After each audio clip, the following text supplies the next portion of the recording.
She's like, Collier, I want you to know something. I would never leave you. If anything ever happens to me or I'm ever missing, I want you to know that your father had me killed. I'm laying in my bed and I'm frozen. I'm looking on the wall at my Batman clock and it says 3:18 a.m. I'm thinking to myself, something's happening. And all I can think about in my mind is what my mother said a month and a half earlier. Like, something happens to me, your father has mafia connection, he had me killed. And then I hear the footsteps come down the hall. And I'm counting them, and I'm laying in my bed, and I'm looking at the clock, but my door is open. And I can see out of the corner of my eyes, and these 2 feet just stop in my doorway. And you can call it divine intervention, you can call it the angels, God, whatever have you.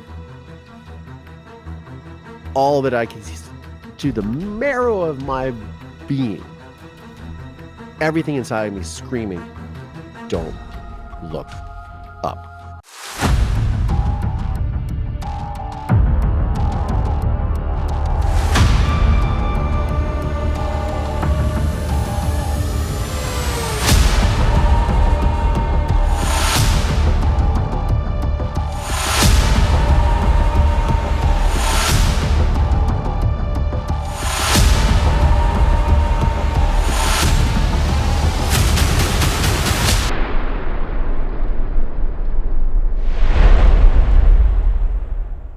Ladies and gentlemen, welcome back to Crime and Entertainment. This interview has been a long time coming. Please welcome to the show, Collier Landry. Collier, how you doing, my friend?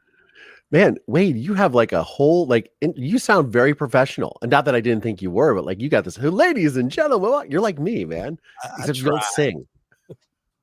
We actually got a chance to meet. Well, we had met in person at CrimeCon last September. We did. Yep. You came up and you were like, remember, I was like, I know you. It was really funny. And then you came out here. Were you doing Johnny Mitchell, The Connect? Is that what you were out here for? No, I did Francis, and then I was on Center Mills TV in Burbank. That's right. Yeah, I took you to one of my favorite spots right in like Santa Monica, Venice area. Cha-Cha Chicken. Yeah, the Caribbean taco joint. Yeah. It's a cool little place, man. It's like a tradition. It was one of the first places I went to in LA when I moved here. So I wanted you to kind of experience that rite of passage. But hey, thanks for having me on, man. And I interviewed you I haven't released our interview yet that we did ages ago. I got to do that. You're gonna beat me to the punch here. But I thank you for having me on the program, and hello to your audience and Crime and Entertainment family. What's going on? What's going on? As I always do on my show. Gotta do a little Marvin Gaye, but yeah, man. Do it.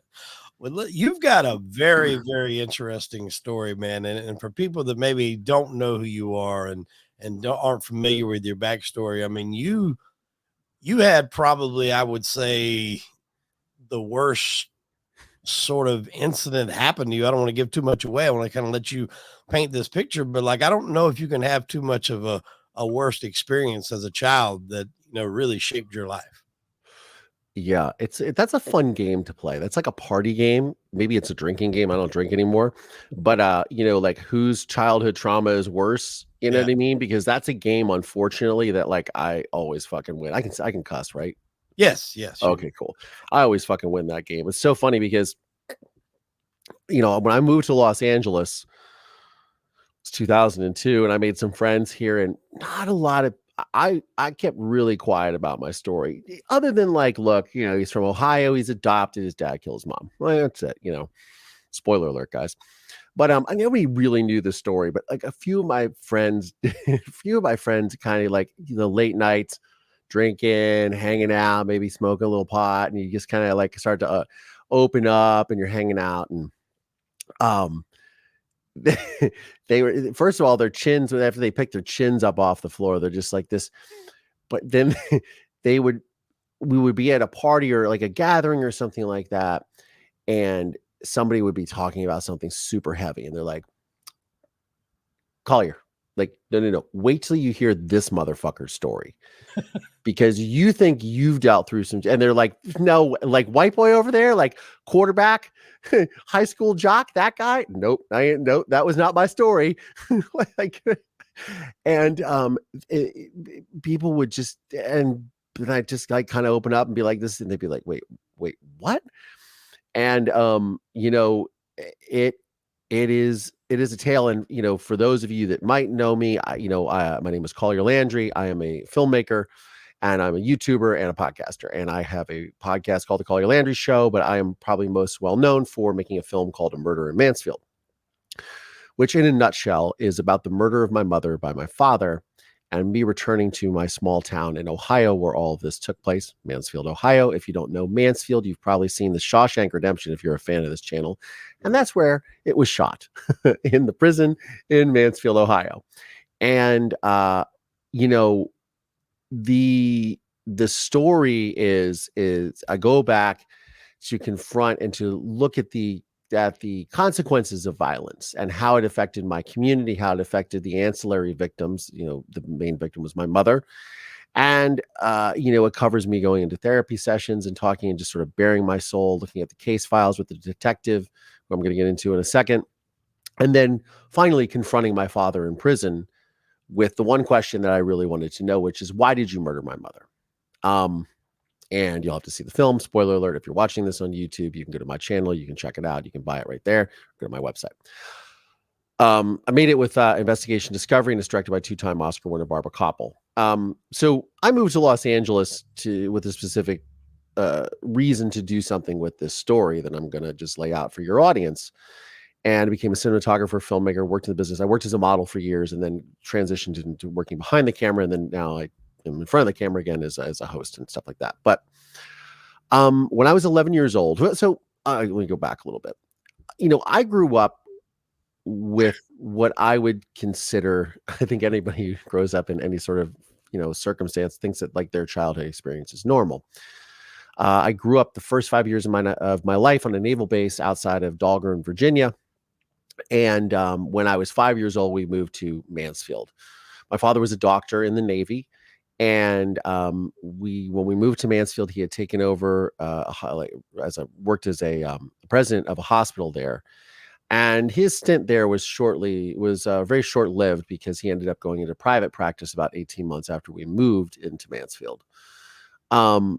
Later to find out that one of the reasons why he left the hospital was he had 100 and I think over 18 months had 192 sexual harassment and complaints by female staff, by patients, by other doctors. My father is without question a psychopath. And again, I didn't really realize that there was anything sort of abnormal in my home other than, there was violence. There was a lot of abuse and verbal abuse towards my mother and myself. This mostly started happening when we moved to Mansfield, and it progressively got worse. And it got to a certain point where my mother, was sort of at her wit's end and ended up filing for divorce against my father. This was 1989. Now, what had led to those circumstances is, and unbeknownst to me at the time, I was 11 years old then, and my father had over their 21, 3 year relationship and then marriage, was a chronic womanizer. And he had multiple girlfriends at the same time, even fiancés and even women that he was planning on marrying while he was married to my mother, while I'm his son. And, as I started getting older, so from like, let's say age 6, 7, 8, up until like I was, 11, 12 years old, my father, often would sleep on the couch. I wouldn't see him a lot. He wasn't really in my life other than I would spend time with him going on medical rounds with him to like go see his patients, which I loved. I'm a very musical person. You see the guitars in the background, and it's where what I went to school for. And, I go and sing and tap dance and play this little harmonica for his patients and stuff like that. I was like an entertainer, and that's what I loved in life. And I loved my mother, and I was my mother's constant companion. But things started to get the violence and everything started to escalate as I was like, 9, 10 years old. My father was a rageaholic. He was apoplectic. He could just, at the drop of a hat, I remember one time we were in the kitchen making breakfast on like a Saturday morning, and I dropped an egg on the floor, and then he came in and he started screaming at me and my mother and threatened to kill me and made my mother beg for my life and all this stuff, slammed the doors, broke all the windows. I mean, it was wild. He was a rageaholic, and he was having these extramarital affairs. And it wasn't until in the summer of 1989, my father, during this time in 1989, my mother wanted to have a second child, but she couldn't. But she wanted to adopt a little girl from Taiwan. So that was a sort of, something that my mother really wanted. And my mother and I were supposed to go to Taiwan to meet this girl and her family. I was asthmatic growing up. I got very, very sick the day before we were supposed to leave, and I couldn't fly on the plane because I would have died. So I had to stay with my father, who was my abuser, for 2 weeks. And that was absolute hell. And I talk about this in my father's trial about the abuse that I suffered at that time. And I my mother ended up we ended up adopting this little girl, but this was Father's Day 1989, really Memorial Day 1989. I had gone with my father to this person's house. It was his patients, and they were having like Memorial Day barbecue, and these were not the people that I really associated with. Like, look, both my parents were from suburban Philadelphia. They were Ivy League educated. They were not from wealthy families, despite the stories they told everyone in Mansfield. They were from poor working class. They were both scholarship students. My mother graduated with a degree in dental hygienistry when she was younger, and supported my father while he went to medical school, and then eventually became pregnant with me, stopped practicing, and then started raising a family. So education was something that was really held in high regard in my household. Things like NPR and Luciano Pavarotti singing opera were always on the radio in the car rides. And I was the type of kid who grew up, school would end, it'd be summer. I get to play with my friends for like a week, and then I go back to school and go to science classes and math classes and go to art classes and music class. Like, my education was always continuing because my parents held that in such high regard. My father takes me to this Memorial Day barbecue at his patient's house, and I meet this woman named Sherry Campbell. And here I am in my little like shorts and preppy penny loafers, and it's like guys hanging out, drinking beer and playing, roasting a hog in the pit and playing volleyball with their shirts off. And I'm like, what is this? I had never seen anything like this before. And because most of my parents' friends were like doctors, lawyers, and not that I didn't experience these things as a child, but like for me to be they're racing quads and kids running around and dirty and all, it wasn't really the stuff that I was, accustomed to. Yeah, different environment. In the middle of the country. Yeah, different environment. And I remember I got to ride the quad, and I drove the quad with this woman, Sherry Campbell, in the back.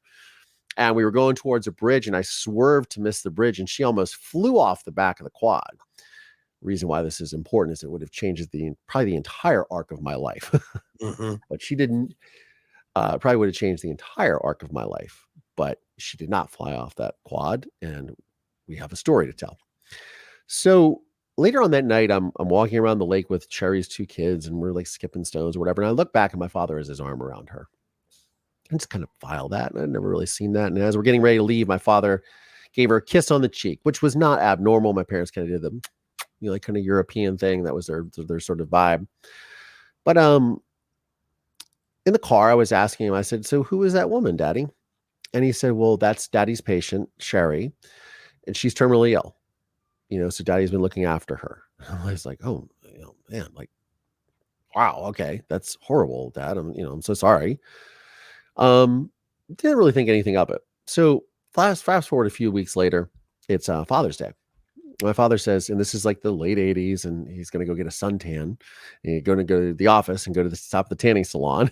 And we go to his office, we get some paperwork, because I was very interested in my father's career. I would have the little slides in the Viewmaster, if you guys remember those, the orange and red Viewmaster with like the organs being sliced. I was a weird kid. What can I say? I would read his medical textbooks, whatever. I was just into all kinds of weird stuff. But So I would go to his office and play with like the joints of the knee and the little things you see in the office to show patients what's going on. And we stop at this suntan parlor, and Sherry comes out, and she's got two radio controlled cars. And I'm thinking, oh, okay. I mean, like you get show an 11-year-old boy two radio controlled cars. Yeah, I'm your friend. And she's like, look, I got you guys presents for Father's Day. And I'm thinking, oh, okay, this is great. I don't really know who this woman is, but I'm like, hey, this is great. And I'm playing with the radio control car, and I go over to thank Sherry, and I look at her hand. She has a ring on her finger, and the reason why this ring was so stood out to me is I never ever seen a ring like this on anyone other than my mother, because it was this diamond slide ring that was at an angle where the diamond moved back and forth in this shaft. And I thought to myself, and I said to her, I said, oh, that's a really nice ring. My mommy has a ring just like that. And she just kind of giggled and looked at my father, and that was it. I'm playing with a radio control car, and I look over, and my dad is full on making out with this woman. And I had never seen that in, up close and personal. I never saw my parents do that. I'd only seen it in movies. He was really impressed with that remote control car. Yeah, I was enjoying the radio control cars.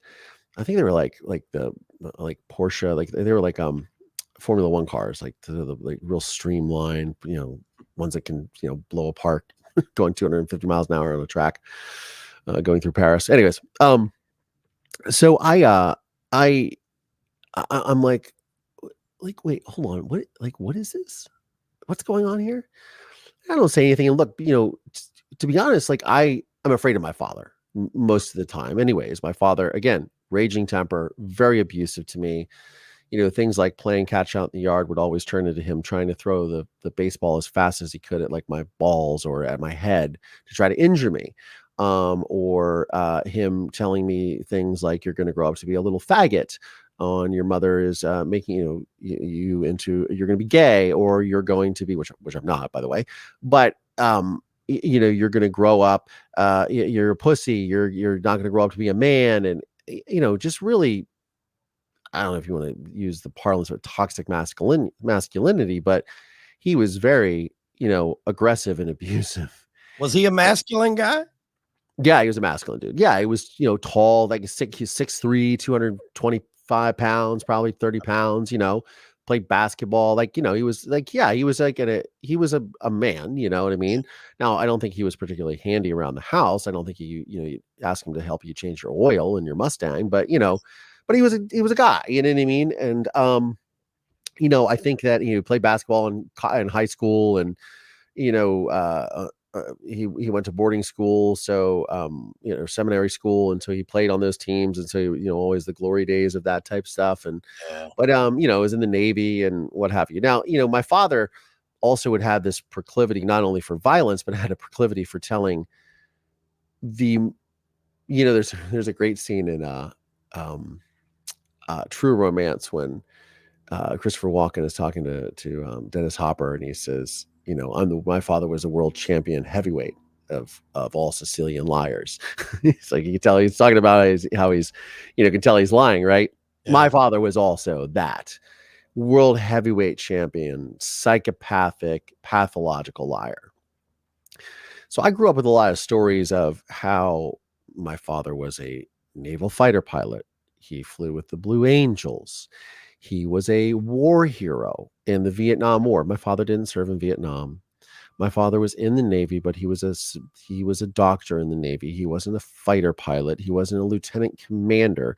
My father used to go and take me to the Army surplus store. I had no idea what he was doing, but he would buy uniforms, and he would get photos taken with him. And there's some photos that like are on like in my film, or on like the Forensic Files episode that everybody knows about the case, or on this new series that I'm doing with Oxygen that's coming out probably when this interview comes out. And my father is like decorated with more medals on his Navy whites than like the Joint Chiefs of Staff. It's insane. So my father would have these stories that he would tell people in Mansfield, because when my parents came to Mansfield, they sort of adopted a backstory, which is like they came from money in Philadelphia. My mother's family owned a brewery. My father is this decorated war hero from Vietnam. And he would tell these stories of like flying his F-14 Tomcat over the South China Sea and getting shot down and then swimming 2 miles to shore in the middle of the night and waiting 3 days to be rescued while he ate slugs off of bark in the middle of the. I mean, just like absolutely insane. Like his fighter pilot, his ejection seat didn't work, so he had to cut his way out of the cockpit. I mean, I remember these stories. I'm telling these stories that are just wild, right? And and of course, when you're a kid, as much as I disliked my father's behavior towards me, he's still my dad. Yeah. I still love my father to this day. But you kind of like, I remember always asking him, "Hey, Dad," he said, "Oh, they found your, Pensacola, Florida, which was the naval base that I first lived on for the first 6 months of my life when I was a baby." He's like, "Oh, they found my fighter pilot helmet in Pensacola." And I'd be like, "Oh, when are you getting it, Dad?" Because I was excited to like, oh, I'd have a fighter. I always thought it was awesome when I watched the airplanes land in our backyard in Virginia. I loved all that stuff and asked to be an astronaut and, oh, be a naval fighter pilot, just like my dad, but it was all bullshit. Right. And he would tell these stories to get women and have this sort of persona, and everyone knew it too, except for like the vulnerable people he had in his life. But obviously my mother knew it was all bullshit, and a lot of the doctors in town, and they knew he was just completely full of shit because they knew he was philandering and he was a bad guy, and and they had to deal with him on a regular basis and be like, "Oh, this guy, I can't even imagine." Right. So one of the so flash forward, it's here. I'm not to take your viewers out of it, but it's we're we're at the tanning salon. My father's making out with this woman, Sherry Campbell, who's his apparent girlfriend, I guess. And he says, "Okay, it's time to go." We get into his truck, and I pack, I put the remote control cars away, and we're leaving. And my father turns to me and he says, and this is again, I'm very afraid of my father. And he says, "Look, Bumper," which was my nickname as a kid. He says, "Look, Bumper, I need you to not to tell mommy about what happened or about with Sherry. I need you need to tell her that I took you to the office and I gave you these remote control cars as a gift for getting good grades this year in school. And I bought myself one." And I was like, "Okay," because what am I going to say? I'm not, I'm afraid of my father, right?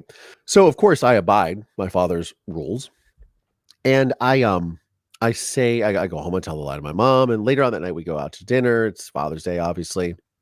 I go back home and I'm sick that night. I'm so sick to my stomach, vomiting half the night. I just, was up. And really the reason why I was so sick to my stomach is I had just lied to my mother, and I never lied to my mother in my life. I mean, sure, white lies. "Oh, you look pretty, mommy," or, "Oh, yes, I like the outfit that yes, I like the kilt that you've dressed me in for Christmas. Yeah. Okay. I'm good with like, yeah, I like it, mom."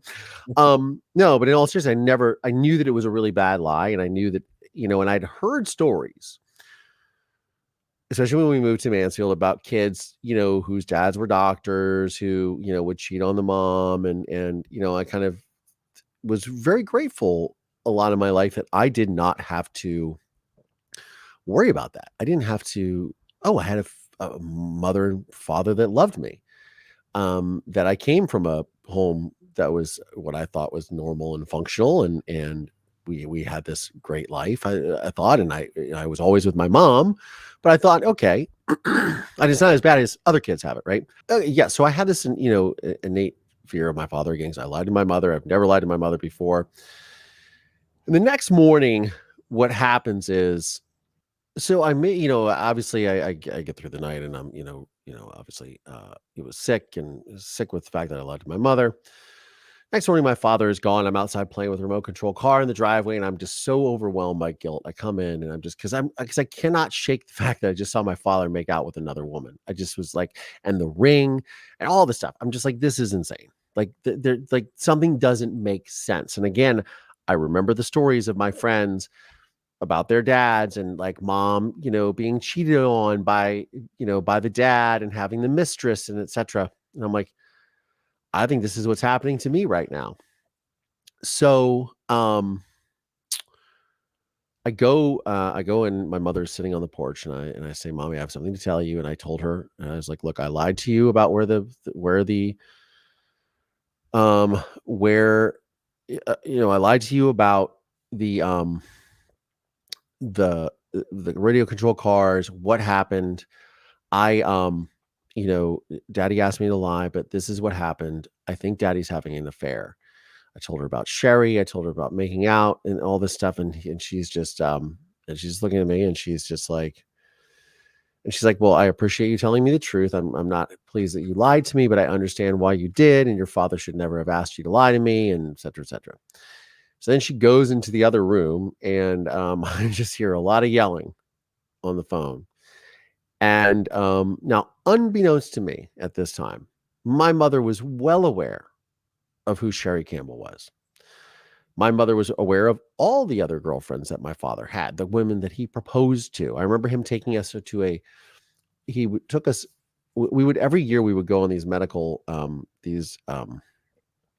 convention trips to Clearwater Beach, Florida. I remember one time we went down there, we rented a convertible. We drove down somewhere in South Florida. I don't know where. And we were staying in Clearwater Beach. We drive some hours and hours away, and my father is, quote, taking photographs and surveillance photos for the Navy because he's spying for the Navy on a special assignment. I ended up finding out years later that my father was spying on his ex-fiance that had lived there and then moved in with a new guy in Florida, and had my mother and myself in the car, and he's screaming at us to get the fuck down and blah blah blah, and you're going to blow his cover, and he was talking to her.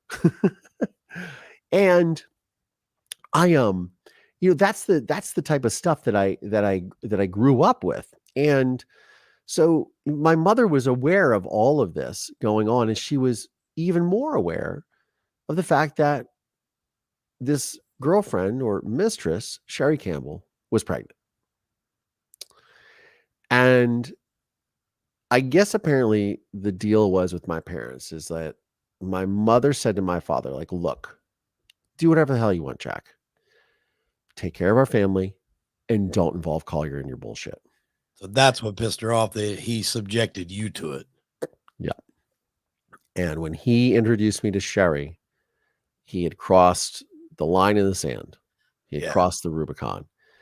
And that's when she was like, nope. Mm-mm. And this is what really kicked off a very contentious next 6 months. My father stopped even really coming home at that point, but when he would come home, it would be a big scene. He'd be very nasty to us. My father would take me with him, on weekends or every other week or whenever I would spend time with him, because they were trying out the separation or whatever the hell you call it. And my father saying things to me, like, "How's that stupid bitch your mother doing?" But also reminding me that he had a new family and they were going to have an amazing life. And he was going to make sure that my mother was working at McDonald's by the time he was done with her in the divorce. We would have nowhere to live. We'd be sleeping on people's couches, and that I would be sent to public school, which, I mean, I didn't really know what the difference was at that time in my life, but, he would make sure I never went to university and I would have a miserable life. And he would make sure of it because my mother was divorcing him. Meanwhile, he has a full-on pregnant girlfriend. Yes. So, and I didn't know she was pregnant at the time, obviously, but my mother did. And it's just really, really, really nasty shit for the longest time. And then towards around Thanksgiving of, this is November 1989, we used to go to this place called Bob Evans. And for listeners who are on the East Coast or from the South or from the Midwest, y'all know what Bob Evans is. In California, they don't know what Bob Evans is, at least not in Southern California. Like, Bob, what? You still find some frozen foods in the Publixes around here, the Bob Evans, like frozen macaroni and stuff. Yeah, they don't know anything about that. Side note, I was on my way to San Diego recently I was doing a drone job, filming some properties down there. And we stopped at like a gas station or whatever, a very nice gas station in Orange County. I look across the street, there's a Raising Cane's. I'm like, they have these here? Like, I only know this from Ohio. So it's really funny. Total side note. But so we're driving to Bob Evans. This is after school, and my mom, just didn't really feel like cooking, and so we went there. And I remember my mom saying to me in the car, she's like, "Look," she's like, "Collier, I want you to know something. I would never leave you." And I'm like, "Well, of course not, mommy." And she says, "I I if anything ever happens to me or I'm ever missing, I want you to know that your father had me killed." She then started in about talking about how my father had mafia connections dating back to Philadelphia. Like my father was half Italian, half Irish. My father had mafia connections, and she was, just saying to me, like, "Look, you, if something ever happens to me, know that I would never leave me, that he'd have me killed." And I was like, "That's not gonna happen, mommy." Blah blah blah. But she was really down. Like this was the point of the divorce. This is like around the holidays. This is when he's getting really, really fucking ugly with us. Did He's he getting really have mafia connections? I have no idea.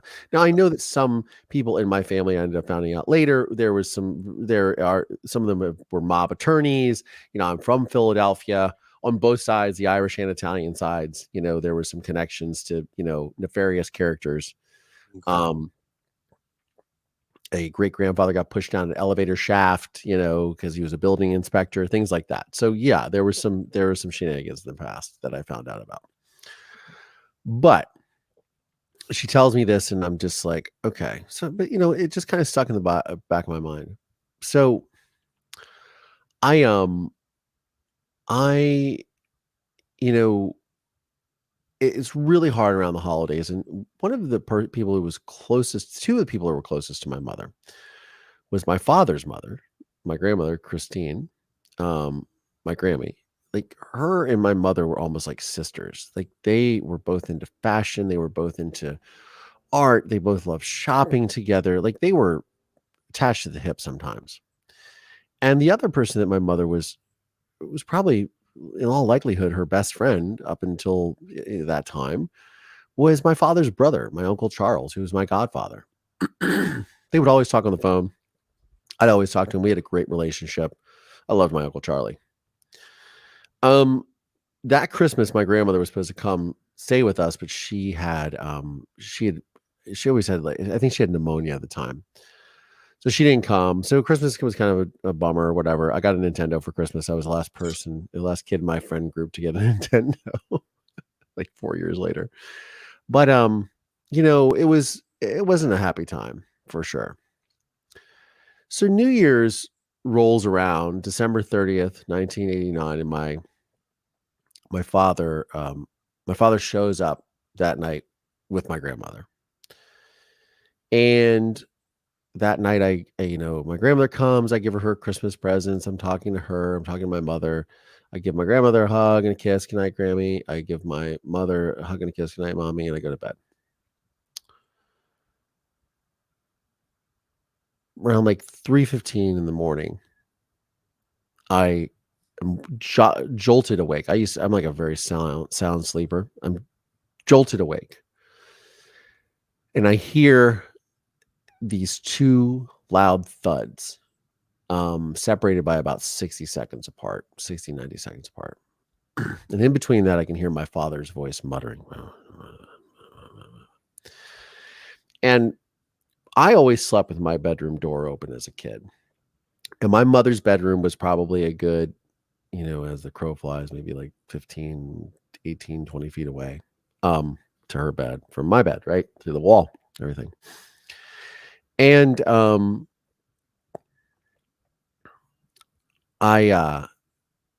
laying in my bed and I'm frozen. I'm looking on the wall at my Batman clock, and it says 3:18 a.m.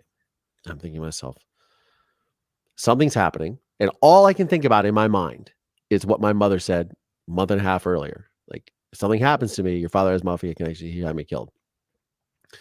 And I'm sitting there and I'm like, okay, what do I do? Okay, so I'm an asthmatic little kid who, who,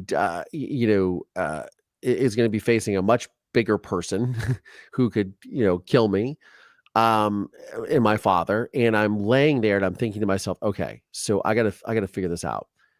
And then I hear the footsteps come down the hall, and I'm counting them, and I'm laying in my bed and I'm looking at the clock, but my door is open and I can see out of the corner of my eyes and these 2 feet just stop in my doorway. And you can call it divine intervention, you could call it the angels, God, whatever have you.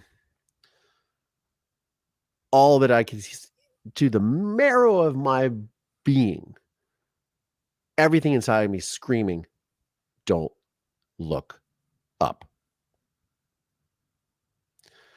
And I just lay there and I just pretend to be asleep and I'm looking on the floor. But if you're in the doorway, like all you see is the top of my head. You wouldn't see my eyes because I didn't go like this, you know what I mean? Because if I had gone like this, I guarantee I wouldn't be sitting here. So the footsteps, the feet go away in the doorway. And I don't know, I hear him walk down the stairs and I'm like, I'm just gonna stay here. I'm not gonna get up to investigate. I'm just gonna stay right here. I'll wait for morning. And I fell right back asleep. I don't know how I fell asleep. And the next morning I wake up, I go straight to my mother's room and I start rummaging through the bed looking for blood. Now the bed is in a state of disarray. And my mother had always taught me, and the thing I still do to this day is the first thing I do when I wake up in the morning is I make my bed and I start my day. And the bed is completely disheveled and I'm looking for blood stains in the sheets or whatever. And I come downstairs and my father is sitting on the couch and he's got a towel wrapped around his waist. He had just taken a shower. He's watching CNN. And I said to my father, I say, where is my mother? And he doesn't say anything. I said, where is my mother?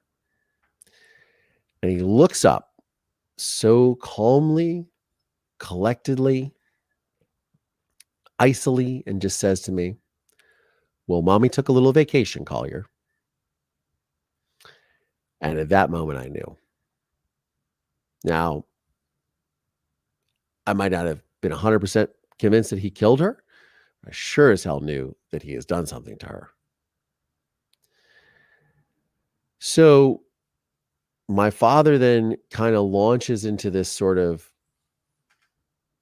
explanation on what happened.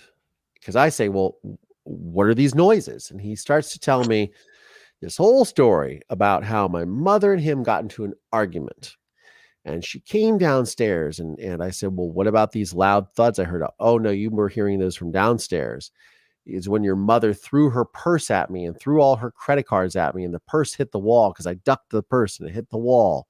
And that was the sound you heard.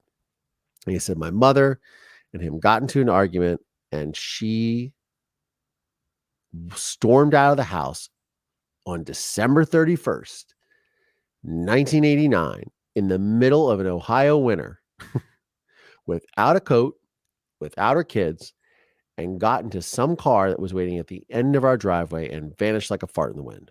And she just disappeared in that car. And my father starts talking about like how we're not going to call the police. We're not going to alert anybody. We're not going to call the FBI. And I remember just even at the time thinking when he said the FBI, I was like, why would we be calling the FBI? Like that seems like a rather strange escalation of things. Yeah. But no matter. And I'm just in this little like investigator mode of like, okay. And my father starts telling me he's going to leave for the day. He's got rounds to go do at the hospital. He's got things to do, whatever. And I remember my grandmother standing there and she's saying, okay, yeah, we need to listen to your father. Collier. Okay, Jack, we won't do this. And this is her son, right?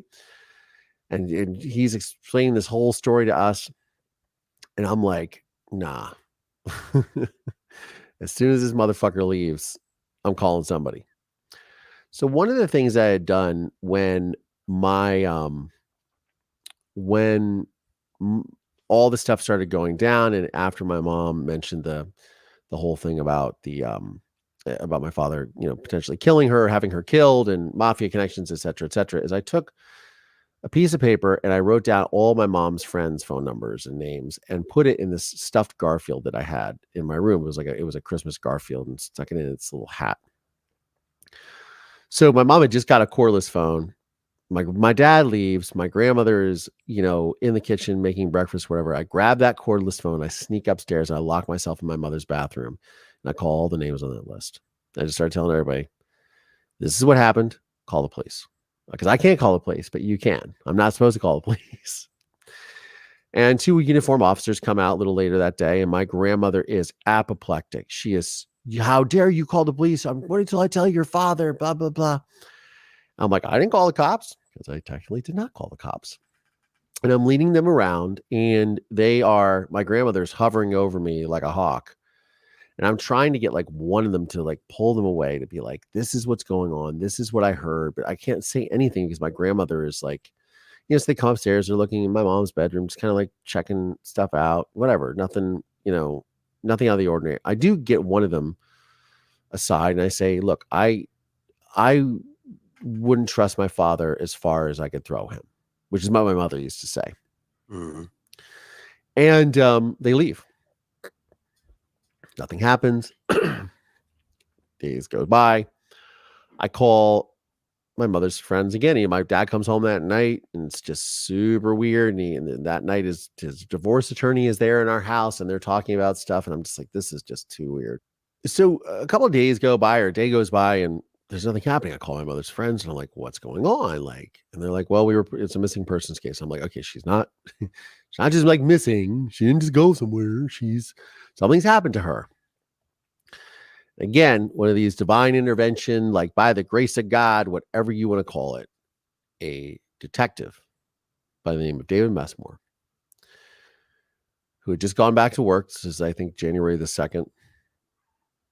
And he saw a missing persons case come through across his desk. And he's like, doctor's wife goes missing on New Year's. Go check this out. So Dave comes out to the house and my grandmother answers the door. She again is not happy, but he charms his way into the house. My grandmother says to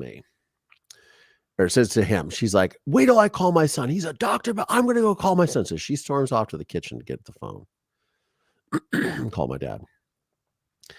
And my mother, like growing up, would always tell me, like, she grew up in suburban Philadelphia. They would go to the carousel, and she would always tell me, like, the whole point of like riding around the carousel is you try to grab the brass ring to win the prize. Like, and she would always be like, grab the brass ring in life, Collier. Look for those opportunities, those golden moments to grab the brass ring and, really push through.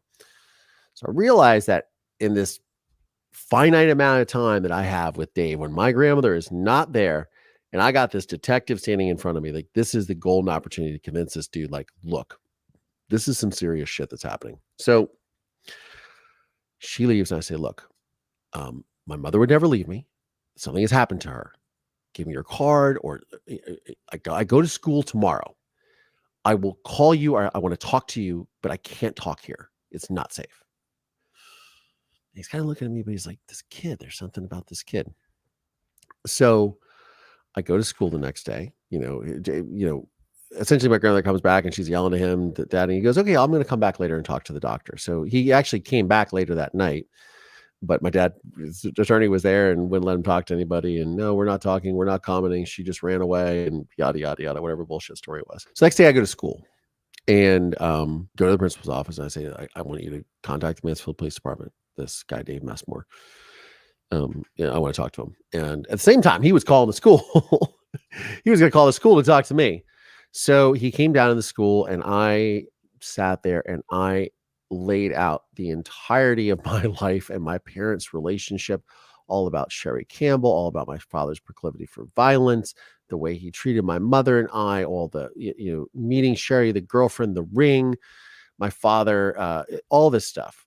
And my father, everything in it, like, and I'm like, look, and I tell Dave this. I say, look, Dave, I'm going to go home tonight and while my grandmother's downstairs making dinner, I'm going to go upstairs and I'm going to pull the bookshelf out of the wall to look in the crawl space to see if I can find my mother's body.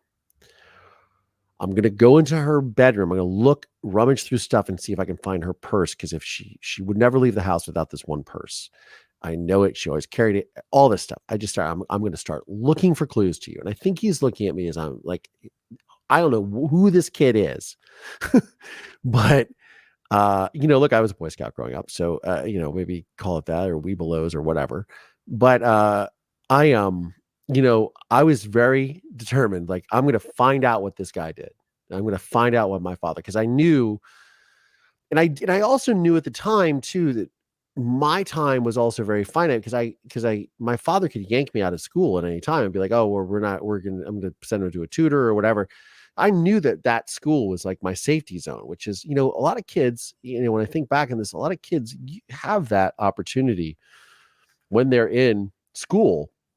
Like, it's a safe zone. If they're encountering abuse at home, like, as long as they're in school, they're not going to suffer Yeah. at the hands of their abusers, right? So there's something to be said for that. So I knew that I was in a safe space where I could talk or speak freely and not, have to worry about my father or retaliation or anything of that nature. So I go home that night. My father is, I do pull out the bookshelves and all that stuff. And then my father comes back home later that night, and I'm like observing him like a hawk. The attorney comes over again. There's all this stuff going on, but I'm noticing like he has marks on his hands. My father used to have these really well manicured hands, and he had these like scratches and cuts. So I go next day to school and I start, telling, okay, there's some cuts on his hands. Then another time, like, he asked me to rub Ben Gay on his shoulders because he's sore from moving boxes. And I noticed he had bruising and he was really sore. And I never experienced that with my father. And I'm sorry, every day I'm going to school and I'm calling Dave Messmore. He's coming down. I'm like, I found this, I found this, I found this. He did this. And I remember, like, halfway through the month, this is January 1990, I just got this Nintendo, and my father took me to Toys R Us to get some games for it. And I got Double Dragon 2.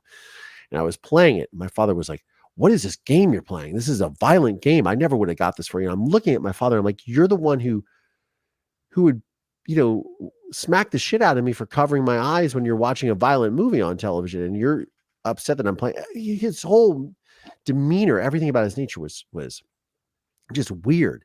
And every night when we come home for dinner, or he comes home for dinner, if he's even comes home that night, we're doing these prayers for my mother and praying for her safety. And we're having conversations where he's like, I wonder where mommy is right now. I wonder what she's having for dinner. I hope she's having a nice meal and she's staying in a nice hotel. I hope that she's okay. And, like, saying all this just insane shit. Right. So, every night my father's saying, like, all this, like, I wonder where mommy is. I wonder what's happening. I wonder, we're praying for her and her safety. And I'm just like, motherfucker, like, I'm going to get your ass. Like, I know that you have done something to her and I'm going to fucking catch you. And it wasn't until like the middle of the month-ish, my father says to me, he goes, and again, every night he's meeting with his attorney at the house, and there's all these like secret meetings. And I'm just like, yeah, there's some shit's going down. My father says, hey, I'm going to go to my office, and I'm going to, I got to grab some paperwork. You want to come with me? I'm like, you better bet your ass I do. So I go to his office with him, and on the way back, we stop at this gas station. My father goes in to pay for gas, and I'm watching him. I remember, like, he was really obsessed at this time with Mallow cups. You guys know what Mallow cups are? The marshmallow, like, Reese's, but like, they're gross. Marshmallows instead of the peanut butters in there. Yeah. It was like his treat that he liked. But he walks in there, and I start rummaging through his truck. I'm like watching through the windshield, and I open up the center console, and I find two photographs. One is of a house that I've never seen before. And the second one is of his girlfriend, Sherry Campbell, with her two kids sitting in front of a fireplace that's wrapped in plastic. And I'm like, she's tied to this house that I've never seen. And this has to be, obviously, this is the house and it's new. So the next day I go to school, I call up Dave, I tell him about this house. And then I don't hear from him for a couple of days. And I check in a couple of times. And then I noticed it more and more. This is, January 1990. This is like a couple of weeks in. My mother's been gone for 2 weeks. My father's behavior, because every night, by the way, every night that my dad's home, Dave Messmore is coming every night to the house. And I see him at the door, and my father's attorney is answering, or my grandmother is answering.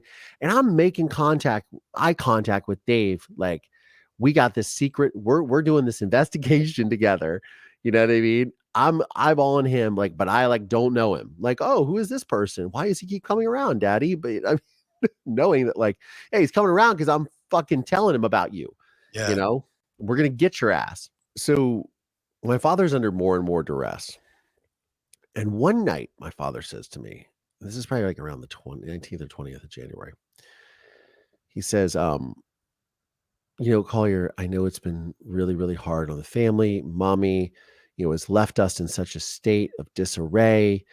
And she's just really let the family down by leaving us like this and leaving you kids like this. Because it was always her fault, right? That she's left us. So every night that he's praying, we're at the dinner table, but he's also talking about how he's, like how he has, poor us and my mother just leaving us in such a state. He says to me, he goes, so I have a medical conference in Florida in a couple of days. And I think you and I should go on a father-son bonding trip to Florida, just you and I. And just to sort of forget about what's happened with mommy and just to sort of, make you feel better, all this. And I realized at that moment, I am not coming back from Florida. So next day I go to school. I call Dave Messmore and I'm like, he wants to take me to Florida. And I also knew that, like, I'm a smart little kid and we would always go to these medical conventions, but they were always in like the spring, around spring break time, summer, when family have time to do shit like that. So I knew that this was total bullshit. And he was very concerned. So on the morning of January 24th, 1990, on the morning of January 24th, 1990, I woke up to members from Children's Services were there. They were like, you got 20 minutes to pack a bag and we're taking you out of the house. I hear all this commotion downstairs. I pack a bag for my sister. I'm trying to, like, okay, put toys, clothes, and I say, can I take my dog? I had this wide hair fox terrier that I loved very much. And they said, no, we'll come back for your dog. I never saw my dog again.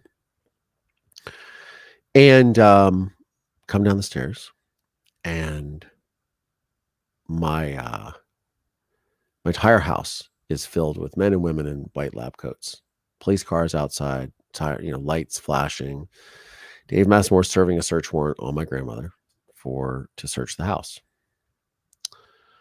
So I don't go to school that day. I go instead to the principal of my school's house, and it's like sort of in the haste, I forget like my breathing machine and stuff like that because I have really bad asthma as a kid. And I remember this woman comes to the house and she introduces herself and she's a caseworker. She's like, hi, I'm your caseworker. I remember just thinking, like, okay, that's not good. I don't know what a caseworker is, but it's not good if you have a caseworker. Yeah. And she's basically sort of telling me in so many words that, like, your father's on the run and the cops are looking for him. So that night, I have hands down the worst asthma attack of my life. I'm pretty convinced I'm going to die. And the next morning, I go to the hospital. I somehow make it through the night. And they take me to the hospital. And I remember going into the hospital. This is Mansfield General Hospital in Mansfield, obviously. And the lobby of the hospital is full of people. And I remember looking at, for those of us that remember newspapers and honor boxes, looking at the honor box over in the corner. And I'm kind of walking past that. And then they kind of veer me over to a different direction. They take me to this little like side consultation room, and a friend of the family comes in. His name is Dr. Behe, and he's a cardiologist. He comes in, he gives me an injection of steroids, prednisone, just to get the swelling down in my chest, and then I take a breathing treatment, and I'm kind of like stabilized and fine. And that's what they tell me. And they said, Collier, Lieutenant Messmore found your mother. And it's like probably like what seems like an eternity, an eternal pause. And they say, and she was dead.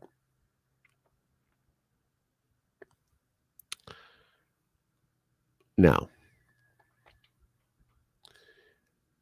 it's very difficult to really get someone to understand the cognitive dissonance that you sort of face in a situation like that. Because on the one hand,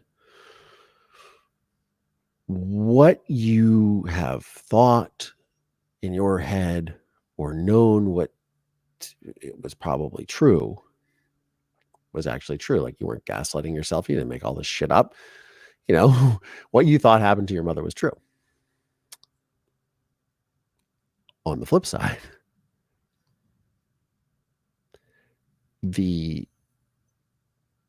sadness, overwhelming sadness that just cascades over you, like just washes you out to sea, that what you knew in your heart to be true,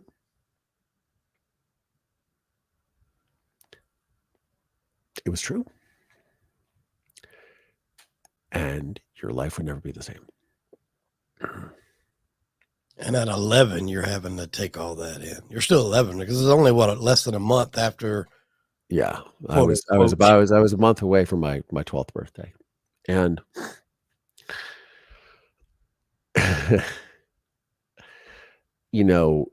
that I wish I could just say that was like the hardest part there. I mean, it really was, but no, shit just got fucking crazier from then. So over the coming days, I testified at the grand jury, sealing my father's indictment and he was arraigned on murder charges for my mother, premeditated murder, abuse of a corpse. Later that night, after they told me all this, Dave Messmore came to see me, and he told me what happened. And he said, we remember that house that you found the photographs of and that you told me about. And I said, yeah. He goes, that's where we found her. They had dug her body up underneath the basement floor. It was covered with indoor-outdoor carpeting. He was asking me about, have I ever seen indoor-outdoor carpeting? And I said, yeah, it was sitting on our back porch for like 3 months. He asked me if I'd ever seen a blue tarp before. And I said, yeah, my father took me to Kmart to buy that blue tarp. That's what my mother's body was wrapped in. Holy shit. So, and I remember asking Dave, I was like, did she look like she was at peace? I just wanted to know, like, did it just like happen like that? You know what I mean? Like, that's what of course you want. Just like, just done, And he said, yeah, obviously tried to placate the sensitivities of a soon to be a 12-year-old child, but, yeah. So I I helped the grand jury secure their indictment. They arraigned my father on murder charges. And I think that, like, and we had like I remember my mom's sister came out, who I hadn't seen in a couple of years or a year. My mom and her were sort of, friendly, sort of not. I don't know what was going on with the family, but both my grandparents had been dead for a long time. So, or, like a year or so. So, I hadn't seen them really since then. My mom's sister, but, we had like sort of like a memorial service, and it was just all very surreal. I wasn't allowed to go to the funeral, which was held in Baltimore, because I was obviously the witness, the witness. And I thought, you kind of grow up, and this might just be altruistic, but you kind of grow up and like you hear like, do the right thing, live your life with honor, tell the truth, to have integrity, do these things. And you kind of just assume that the world goes along with that in a lot of ways. So I thought that because I had stood up to my father, that I had worked with police, did everything I could to find out what happened with my mother, that would somehow make me worthy or make my family proud of me or what have you. When in all actuality, both sides of my mother and my father's family abandoned me. My mother's side of the family said, we won't take you in because you look like your father. My father's side of the family and my mother's like best friend, my uncle Charles, said, we're not having anything to do with you until you tell the police that you made all of this up. So I was sent to live in the foster care system. And I wasn't even quite 12 years old yet. And I had to, I testified at my father's trial 6 months later. And I testified. I was on the witness stand for 2 days, cross-examination, the whole thing. Told the truth. It's funny because it's not funny. I mean, it's sort of ironic. People say, they look at my testimony like, oh, it looks very rehearsed. And it looks like, oh, like you were really coached. And my father for years would say, oh, he was coached. He made all this up. And, they put all this in. No, like, dude, I'm the one that told everyone what happened from Jump Street. Like, nobody put in my mind that I heard sounds and I heard noises and there was violence. And like, nobody put that in my head. Like, I know what happened. Don't gaslight me. But, it's interesting as people are like, oh, you're so polished on the stand. You're so this, and it's just like you practice it or whatever. Look, no, the truth is that when you're telling the truth, it is the easiest thing to remember. Yes. And so 100%.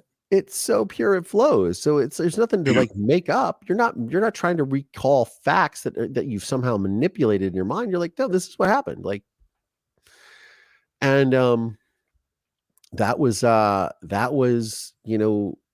town. So my father's trial was like almost a month long.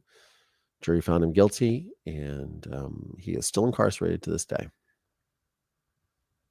And you had a sit down with him recently? Did you see him in prison? Yeah. So I wanted to go live. So after all the trial and everything, I developed a really strong bond with Dave Messmore, and I wanted the Messmores to adopt me because I was up for adoption.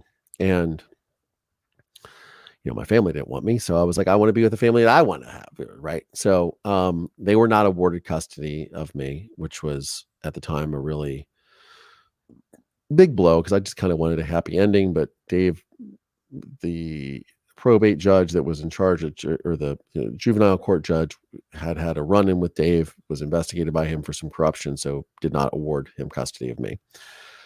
That's kind of like a fuck you. Be damned what I wanted, as a kid, right? And probably rightfully deserved. His personal vendetta was more important. Yeah, of course. So, so it was just like another thing. But I went to a wonderful family, the Zieglers, and that's who my parents are now. And it was a tough upbringing, not gonna lie, but it's hard to take on a child who's been through a serious situation. I mean, I grew up in the same town where all this happened. So everywhere we would go, people would come up to me, and and the trial was televised, or not televised, but well, yeah, it was televised. So people saw me on the witness stand testifying against my father. So everyone knew who I was in this small town community. So it's not even like you're getting a fresh start. No, new place, new parents. You're just getting a new location. Really, it's still the same aspect. I'm in the same town. I'm just going to a different house, a different structure is all. So it's, that's what I grew up with. And, I wanted, as a child, I just was like, man, I want to get out of this place. Right. Man, I got to get out of this place. I really wanted to go to a place, and, I ended up going to music school after I graduated high school, and I dropped out after 2.5 years and moved to Los Angeles because I wanted to go to a place where nobody knew who I was, where I could start, and where I would know that if people met me, became my friends, or wanted to date me, or want to hang out with me, like, you give me a job, like, you did it because you like Collier. Right. Or if you don't like Collier, you don't like Collier because you don't like Collier. It has nothing to do with like his story that you know about. And I found that, and so I as I said, I worked as a model for years, and then I actor, and then I got behind the camera, and I became, because I wanted to learn, wanted to do something with this story. So I was like, I'm going to move to LA, place where they make movies, the place where the entertainment, be with like-minded people, be by the ocean. Like, that's where I want to live. That's my manifest destiny, man.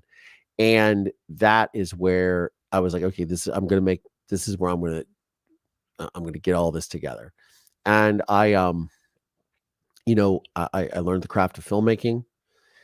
And I remember I had seen a film called American History X when I was in Yes. college, and I went to the theater, and I watched that film, and I got out of there, and I said to my friend who I went to see it with, who was black, and we were talking about, and if you haven't seen the film, Edward Norton plays a neo-Nazi. It's Elliot Gould, Beverly D'Angelo, Edward Furlong. It's an amazing, Ethan Suplee's in it. Yeah. It is a fantastic piece of American cinema, not only discussing, there's a racist element to it of, hate and bigotry, and he's a neo-Nazi, and there's things like that. But what it's really about is reforming and the consequences of violence, and how the ramifications affect people, and the collateral damage of violence. I said, whoever did that film understands this, because I understood that as a kid. Like, I was like looking around. And nowadays, it's like true crime is like a real thing. And back then, it was like Rescue 911, Unsolved Mysteries, whatever. But America's Most Wanted, but it wasn't like it is now, where it's a forensic. We're on a YouTube channel talking about it. They live stream trials every day, all day, and law and crime and court TV and all these things.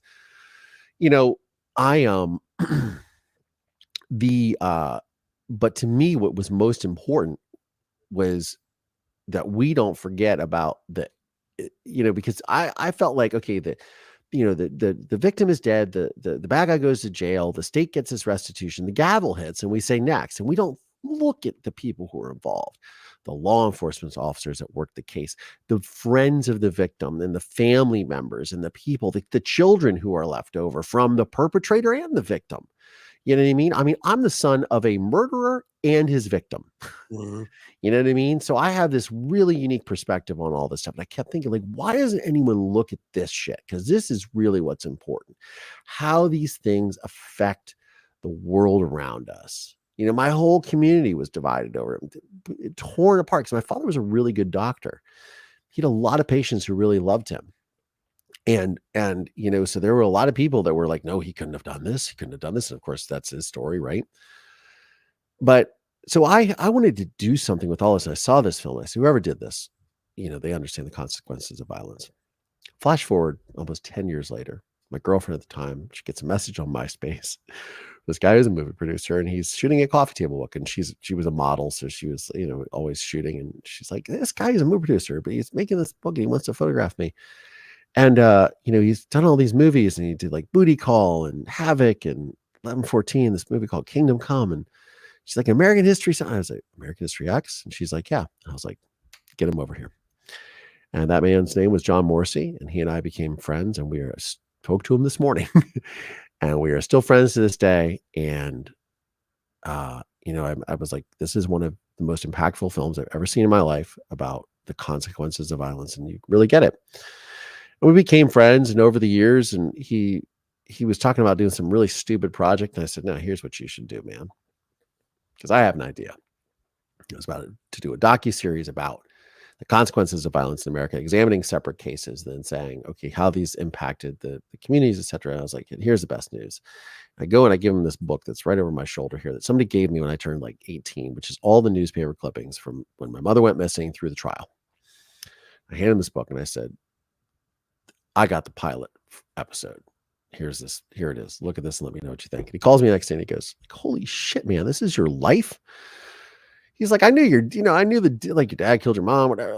He's like, what the hell is this? He's like, motherfucker. And I was like, yeah. And so he's like, I know somebody who I think would be interested in this. I just did a film with her, a scripted film, but she's won 2 Academy Awards for documentaries. And her name is Barbara Koppel. She's done documentaries about everybody.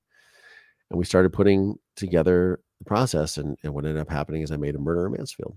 And I traveled around the world with that, came out during the pandemic on all the streaming services, and started a podcast, and here I am. But part of that process of getting to that point was I had to, as a kid, get to a point of like, I forgive my father. I need to have a relationship with my father, and I need to figure out how I can process all of this. Because for me, it was like I wanted to, I had this burning question because, of course, when you grow up as a child who has been through this, right?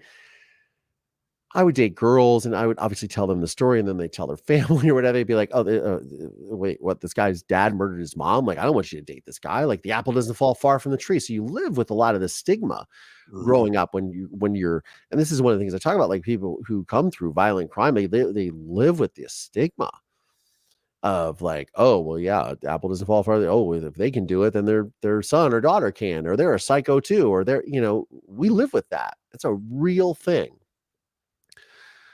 So, you know, I got to know my father over the years. I mean, I even went as far as like to go into the actual prison and teach, because there was they would do all the production for the state of Ohio, and I would go in and like teach the guys how to use like Final Cut Pro editing software and Adobe Photoshop, and I helped them order their cameras from B&H, for those of you that know what B&H is in New York. And I like I would do all this, and I would go actually into the prison and see my father and interact with him and visit him, because I wanted to like get to know, and through letters, phone calls, personal visits, I wanted to like sort of construct in my mind and like figure out, like, am I really this, like, because this is my father, am I capable of such things? But also, am I someone who, is there a way, and can I find out what happened? Like, and can I get an explanation from this man? Because I've been asking him my whole life. He would send me letters over the years. He was very manipulative.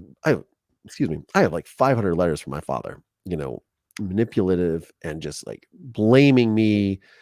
I lied on the witness stand. You were manipulated. Like all this just crazy shit, right? The family doesn't want anything to do with you. Blah blah blah. Like all this just hateful stuff. Then it turns to like, oh, he's up for parole, so he's really really nice to me. Or then he wants something from me. Send me money for my commissary. This, and I just had to get to know this man.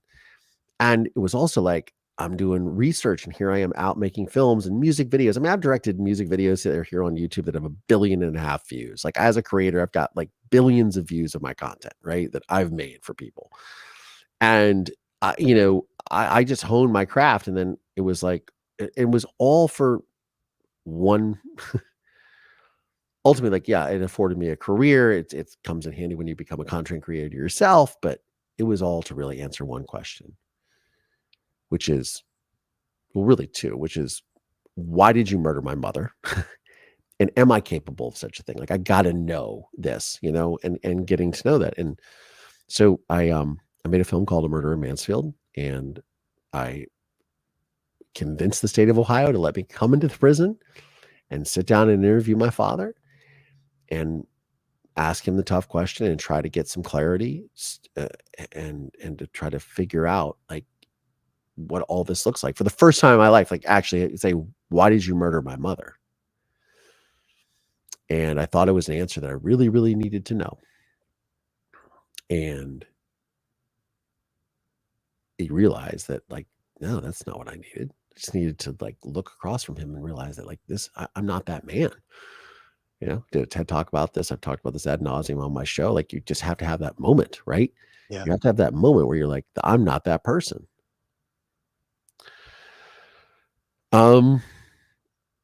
Yeah, that's Wow. what I did. Is there a possibility he gets parole? He's up for parole this year, and he's 81. And like I say this to a lot of people who are like, "Oh, don't you wish he would just die?" No, I hope that man lives to like 120 healthily. We just drops dead one day, 120, just still kicking and still cognitive and functioning, or cognizant and functioning, because yeah, that's my only genetic petri dish. At least I got a shot to like get to like 75 and be pretty good, right? So yeah, he's still around, and he could be paroled this year. And Would it you make know a difference to you if he's paroled or not? Do you have a not feeling one way or the other? I don't know. I mean, I think my feelings are more of like, again, he's still my father, and I still love him. You know what I mean? And I have to be compassionate as a human being, despite the horrific things that he's put me through and my family through. But, you know, he's institutionalized. You know, I mentioned Shawshank Redemption at the beginning of the show to, you know, that's where it was filmed, Mansfield, Ohio. But also there's a really important scene when Brooks is released after 50 years of being incarcerated and just cannot function in the outside world. I mean, there are computers that we walk around with in our pocket now. You know what I mean? Like, the world has evolved so much in 33 years, you know? It is just a whole different world that we live in. And, you know, it's man, it's something else. I don't even know how that would even look, you know, with him. How he could integrate back into society and be a functional member. I mean, you know, I don't know. Yeah, I don't know if he could do that. I was more or less just kind of curious on your take, if you had a preference one way or the other, if he got out, or if you just say that's solely left up to the prison board or the parole board. Yeah, I mean, that's up to them, man. You know, a lot of people think I should be afraid of him, and I don't think so. Not at this venture. I mean, whatever angers in anybody, I think after 33 years in the clink, I think it tends to dissipate, at least in most cases. I'd imagine. A slight side note before we get out of here, you know, I actually interviewed the guy that allegedly American History X was based on, Frank Mink. Oh, really? He lives in California. What is his name? Frank Mink.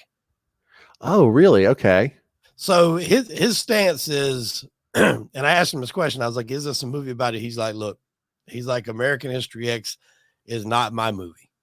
He's like, "But I was approached, I was interviewed about my life and, you know, things that happened." And he's like, "So did I have anything to do with this movie? Was I, you know, involved in it? No. Does it mirror everything that happened in my life, at least for the most part? Yes, it does." And Wow. it was a very interesting interview. Now, obviously, the curb stomping, which is the more synonymous thing with that movie, That was fake. That was completely yeah. made up. Yeah, that was something that they made, because John told me, he's like, we made that up on like right There there. was some situations where some people were took hostage, and, you know, it was pretty brutal, and it was all filmed and recorded. And, you know, he went to jail for it. He did his time. It's a good interview, but yeah, he's not too far from you. So if you want, I can put you in contact with him. Damn, that'd be crazy. Yeah, for sure. Yeah, 100%. Well, Collier, man, this is an amazing story, and the way you've been able to kind of use this to help others, because I think that's a great point. You know, everybody they want to know the facts, right? Who did it? How did they do it? What happened? Oh, wow. Sure. Okay. And then it's the next thing up. They forget all about the people that it impacted. So what you're doing, bringing awareness to the people that it impacts and the lasting impacts of, like you said, friends, family, it's a great thing that needs to, I think, have more attention on it. Is there anything you want to give a shout out to before we get out here? Social media, YouTube, podcast. I know you got a lot of stuff coming.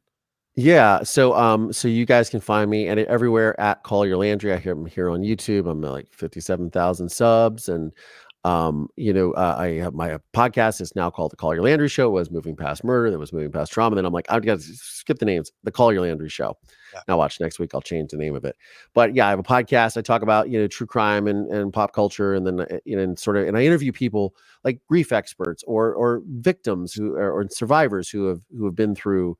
I've interviewed you. You know, I interviewed Matt Cox. You know, I've got people that are on the show or coming on the show that have been through extraordinary circumstances and come out the other side and been able to do positive things with their lives. And that to me is the core of what really makes me gets my engines going as a human, is that you can come through these circumstances and come out the other side, and you got a few bumps and bruises. You might break a couple bones, but you come out almost like a better version of yourself and a better person for the world to see and have that impact, because so many people don't make that choice, but also so many people don't have the opportunity to make that choice. And I'm really grateful that you had me on the program. And yes, check me out all over YouTube, podcast, wherever you get your podcast from.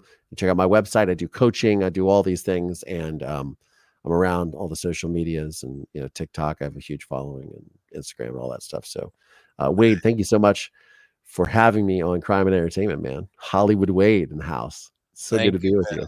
It's been a pleasure, my brother. I appreciate you sharing the story with us. I know our viewers are finding it interesting. We'll put all the links to your socials in the show notes. Go check him out, ladies and gentlemen. Give him a follow, a like, subscribe, all of that good stuff. And Collier, thank you again for coming on the show, my brother. You're welcome. I do want to say one last thing in closing. And I say Absolutely. this to my audience. I do a live every Wednesday and Sunday on my YouTube channel, 6 p.m. Eastern. I always try to end the show with telling people, like, look, I know people are very consumed with true crime and these circumstances and being really wrapped up in these cases. But you have to keep a perspective on this, that like these things are not your life. We all have the luxury to talk about them and then walk away from them. The people who are impacted by these cases, that are living these cases, that are living these horrors, whether they are in the incarceration system, whether they are the victims themselves and the families, this is real life for them. We have the luxury to extricate ourselves at any moment. And we should do that a lot of times. And we should look at it as, okay, not only is it compassionate, but also let's take a break. Too much of this is not good for us. You know what I mean? Yeah. Go out and play with your kids, walk your dog, watch football. You know what I mean? Lead a life, go surfing. You know what I mean? I'll see you out there. Go mountain bike. Live a life that isn't consumed with this type of thing, because it's not real. You know what I mean? The world is a beautiful and magnificent place. And if anyone can learn anything from me, it's just that. You don't have to play the hand you're dealt. You know what I mean? You can make it the best hand that you can possibly have, and just approach the day with that optimism and hope, because that's, at the end of the day, that's what you got. Couldn't think of a better way to end it, my friend. Collier, it's been a pleasure, my brother. Thank you so much, Wade. Thank you, man.